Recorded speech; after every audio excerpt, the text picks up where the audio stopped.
Hi, this is Amy. I want to stop by and share a little bit about an experience I just had. I spent some time with Lee and Sherry. I'm not sure about Lee and Sherry's last name, but I will put the link in the bottom. Literally less than 30 minutes, and I probably cried 20 of those minutes. And there always just seems to be some deep lurking piece of me I'm avoiding. And I don't know if it's on purpose or in an effort to try and pretend like I'm perfect already, which is perfectly imperfect is all we can really hope for. Um,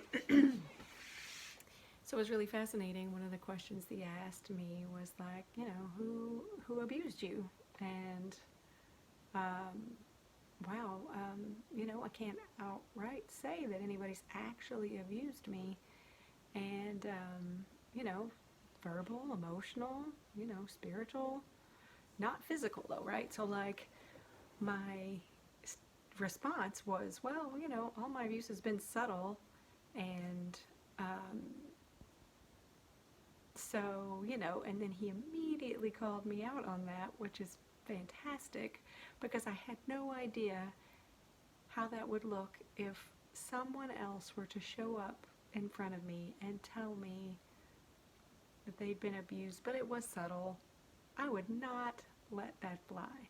But for myself, somehow, it was totally okay that I'm just, it was subtle abuse. It doesn't really count. Holy shit, it counts. And when I think about it, it was, I don't know, maybe I'm just was neutralizing it, which is a habit I have.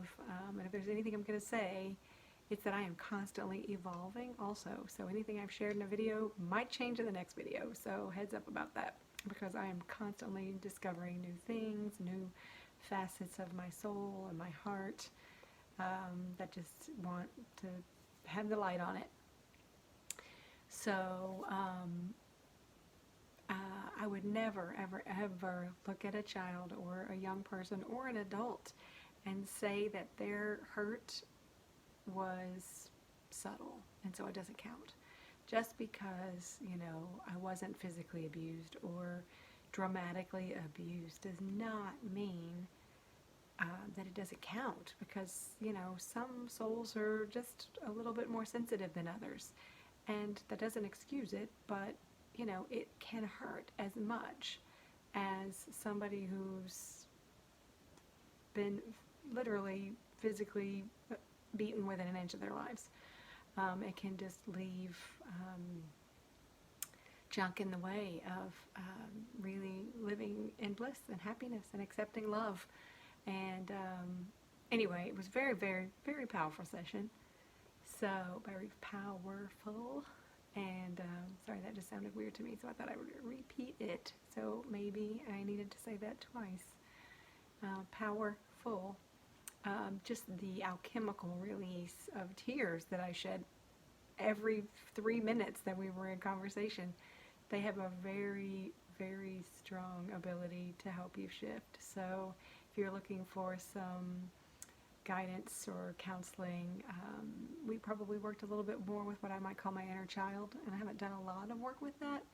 I do feel like I try from time to time, but it hasn't been like, I don't know, I guess I've kind of avoided the whole inner child work.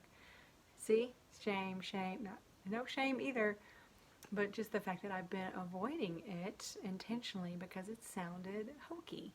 And guess what? If there's not just a pile of gold in the shift of that, gold and alchemical gold of, releasing stuff and noticing.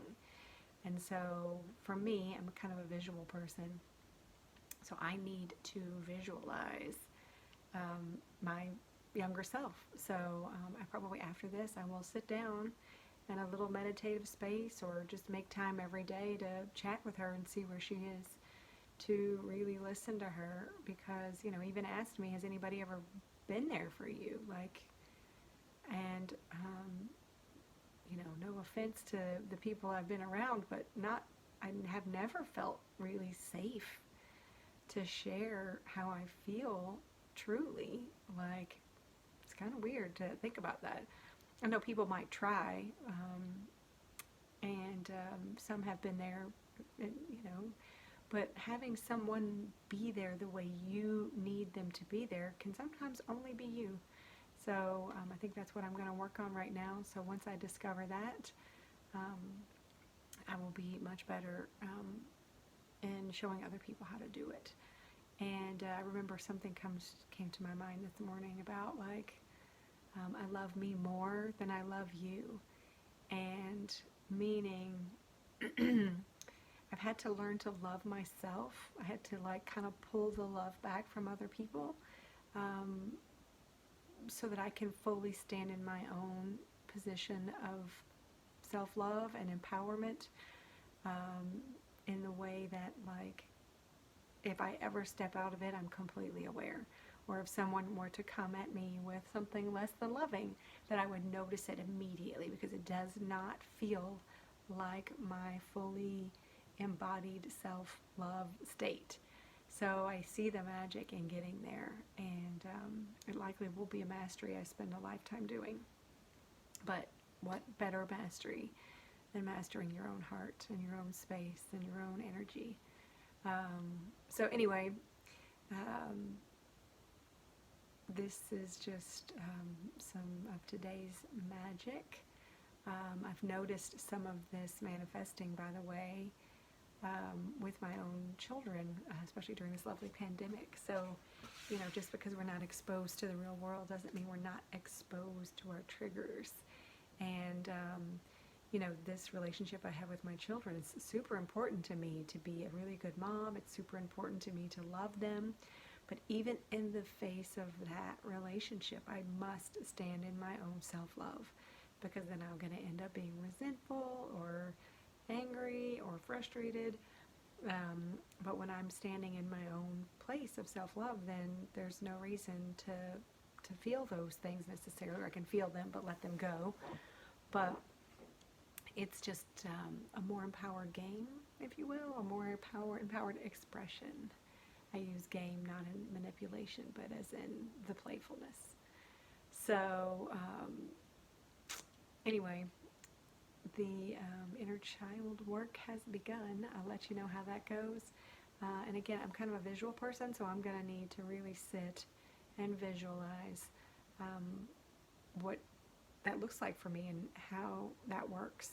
A lot of times when I do QHHT sessions, when I receive them, they'll ask you to put your ego to the side, and I literally take this little boy, I put him over here, I'm sorry he's a little boy, but he is, and put him on the bookshelf to the side of me, so that it's a physical representation of not moving into that space with my ego.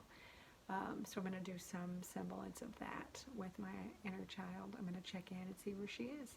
Maybe see what age we're at in that space, because I imagine these wounds get healed as they need to, and where they're marked in my energy field. Because what I do understand is that everything that I've suppressed wants its day in the sun. It wants its day in the light, and just to be heard. And likely when that goes and gets acknowledged and processed and released, then we move on to the next one until they're all gone. I think that happens a lot in what they call arrested development, where if you have a wound at a certain age, like an emotional wound, then it's like you stay there and you respond to things in your lifetime from that place until you deal with that, right? It's like a little marker that says, I'm here, I'm here, I'm here. We can't really move on until I'm seen and heard and processed. So I don't know what age I'm at right now, but we're going to check in with her and see where we are. So anyway, thanks for watching, and I hope this was helpful in some way. I know it's helpful for me. So this is another, I think, way of learning to love myself, putting myself on a camera and looking at myself and expressing myself and loving what I see. And that's been tricky also, but I'm getting there. So thanks again. Have a good day.